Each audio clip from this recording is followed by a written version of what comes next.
మీరు నాకు హెల్ప్ చేస్తే ఈ ఆర్డీస్ కమిషనర్ ఆఫీస్కి వెళ్ళేటట్టు చేద్దాం. రే, ఈ కమిషనర్ ఆఫీస్ చుట్టూ మేము తిరగలేం గానీ నువ్వు వేరే వాడిని చూసుకో.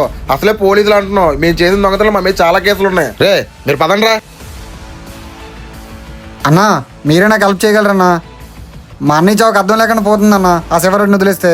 రే తమ్ముడు, ఆ శివరెడ్డిని వదిలేస్తాను ఎలాగనుకున్నావురా? ఈ డ్రగ్స్ పట్టుకెళ్ళి ఎక్స్ఎమ్మెల్యే భూపతికి ఇస్తే వాడే చూసుకుంటాడు శివరెడ్డి సంగతి. మేము కూడా సేఫ్ అవుతాం. రండిరా. ఏంటి ఎక్స్ఎంఎల్ భూపతా? అన్నా ఆ భూపతి శివరెడ్డి ఇద్దరు ఒకటే అన్నా. ఏం మాట్లాడుతున్నావురా? ఆ శివారెడ్డి భూపతి ఒకటేంటి? అవునన్నా, ఆ మా అన్నయ్య చంపినట్టు భూపతి అక్కడే ఉన్నాడు. కావాలంటే ఫోటో చూడండి అన్న. అరే వీడేం చేసిన సంగతి చెప్పలేనా? వాడు ఇంకా బతికే ఉన్నాడు రా. అరే శివారెడ్డి, వీడి శవాన్ని మాయం చేసి వీడు ఎవరి గురించో చెప్పాడు కదా, వాడు దొరక్కపోయాడో మనం అందరం ఇరుక్కుంటాం. సరే బాబాయ్, నేను చూసుకుంటాను, మీరు వెళ్ళండి. అరే ఇంక రండిరా.